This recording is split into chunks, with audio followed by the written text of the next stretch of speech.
Ahoj, ahoj, vítam všetkých pri svojom ďalšom videjku na kanále Poketime. A v tomto videu by som sa chcel trošku odreagovať, odhypovať od ošialu Prismatic Evolutions alebo Surging Sparks, ktoré sety sú buď to aktuálne nedostupné, alebo keď sa dajú zaobstarať, tak za enormne vysoké ceny. Takže som sa vydal cestou setu, ktorý takisto zbieram a je dosť zaujímavý. A je to set od Scarlet and Violet Paldean Fates. Ale ako vidíte, aj tento set, takisto ako mnoho iných setov Pokémonov, aktuálne pri tom hype nie je skladom, či už to samotné boostre, alebo Elite Trainer boxy, už nejaký ten čas nie je vidno. Ale je to v pohode, pretože stále tu máme plechové krabičky Paldean Fates. Všade po e-shopoch ich je dosť skladom. A dokonca sú vyrábané v 5 verziách. A každá z týchto verzií obsahuje dvakrát booster, nálepku a plechovú krabičku máte ako bonus naviac. No a čo je najdôležitejšie, keď si zoberete cenu samotného boostera a cenu plechovej krabičky, ktorej sú 2 boostre, tak vlastne o nič neprichádzate a keď si chcete tento set zaobstarať, tak stále je ešte v obehu v enormnom počte. No a ako môžete vidieť, tak som si zakúpil z každej verzie tej plechovej krabičky po jednom kuse, čo nám dohromady činí 10 boostrov, ktoré si dneska otvoríme. A ešte si môžeme povedať niečo o samotnom sete Paldean Fates. Je na rok vonka v obehu, je zo série Scarlet and Violet.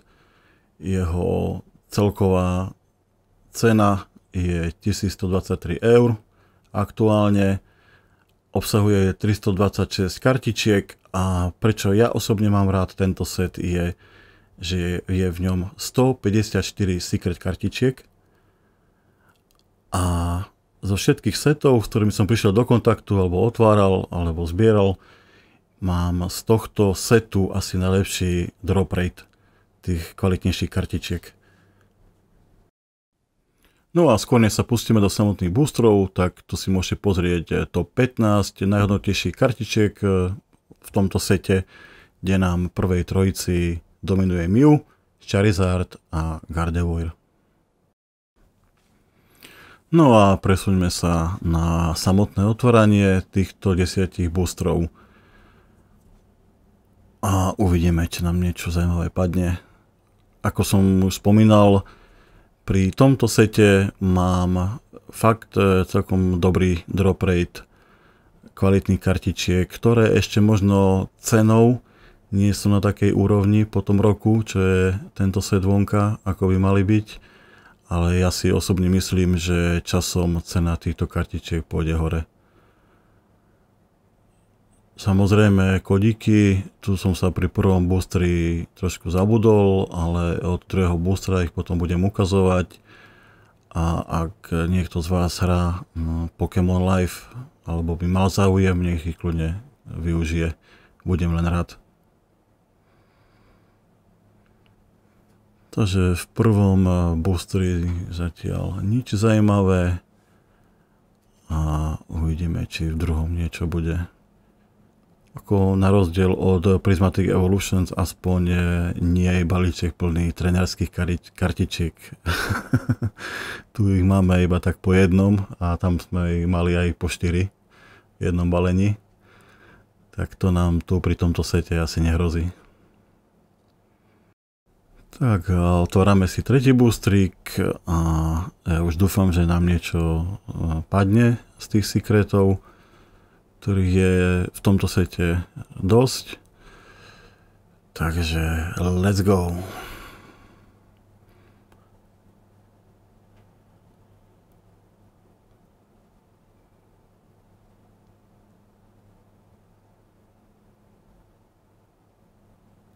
No a máme konečne v treťom kartičku, ktorá spadá do kolekcie Secret. Je to tzv. Shiny Rare Primeape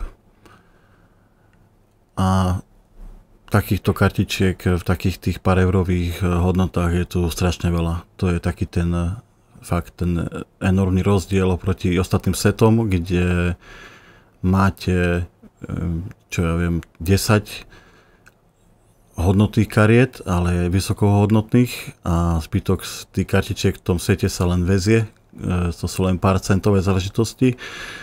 Tak tuto je taký ten rozdiel, že tu máme to klasické Exco Foretracera. A pozerám to číslo, tak spadá to tiež pod Secret.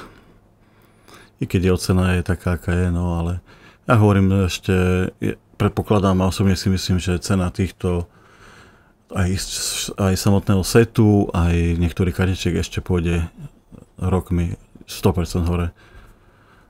A tento set je fakt nedocenený. Lebo keď vidíte, sa pozrite, tie kartičky s ľadom sú fakt kulové, takže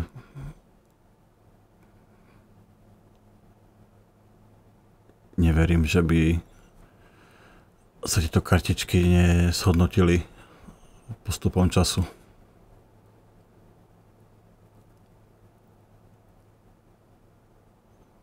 Takže otvárame 6.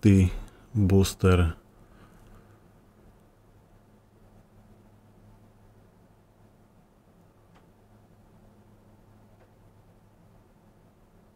No a už tam niečo leskne na spodku. Áno, máme tu ďalšiu z Exkových kariet, secretových.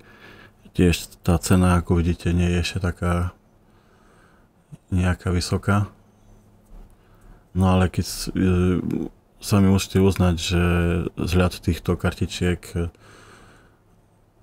nie je najhorší a že časom sa isto zhodnotia viac, jak teraz po tom roku, čo sú vonka. No a otvárame 7. booster. A uvidíme. A tam niečo leskne vzadu. A je to PJ od Excovi. Tu už v nejakej tej vyššej sume. Ale vidíte, ako som vám sám hovoril, že drop týchto kvalitných kartičiek je celkom v pohode. Oproti iným setom, kde takto zaujímavé kartičky nepadajú často. To sa mi stáva len pri tomto sete. A je to dané isto tými 154 secret kartami, čo sú tu. A keď správame o secret kartách, tak tu máme ďalšiu Annihilate. Toto vyslovať jak ktorých Pokémonov, to je jak... But OK. No, už sme prešli na ten predposledný boostrik. A už neviem, či bude pokračovať drop týchto zaujímavejších kartičiek.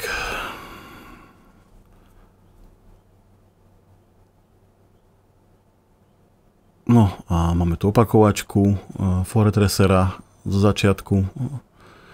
Tam na začiatku padol. No a tu máme ďalšiu peknú zaujímavú holokartičku z kolekcie Secret. I keď cenu vidíte, že nie je tak vysoko, jak by mohla byť. No ale musíte uznať, že po stránke grafiky a ilustrácie tá kartička je fakt super. No a posledný boostrik. Niečo sa nám tam vzadu leskne. A je to klasický Exkový Foretracer. OK, tak to by bolo asi všetko. To si ešte vyložíme a pozrieme, čo nám to všetko popadalo. Ako sami môžete vidieť, že i keď možno ešte hodnotou nie sú na nejakej takej úrovni tie kartičky, ale čo sa týka ilustrácie a grafiky vyzerajú fakt super a zoberte si, koľko nám ich padlo z tých 10 boostrov. To je to asi najdôležitejšie si povedať, že pri niektorých setoch by sme takýto drop asi nemali. A čo dodať záverom, ja som spokojný, popadali celkom zaujímavé a pekné kartičky, ktoré sa možno raz zhodnotia lepšie. Ďakujem za pozornosť, ak máte nejaké otázky, dajte koment Ak môžete, dajte like a bol by som veľmi rád za odber. Majte sa pekne a čau čau.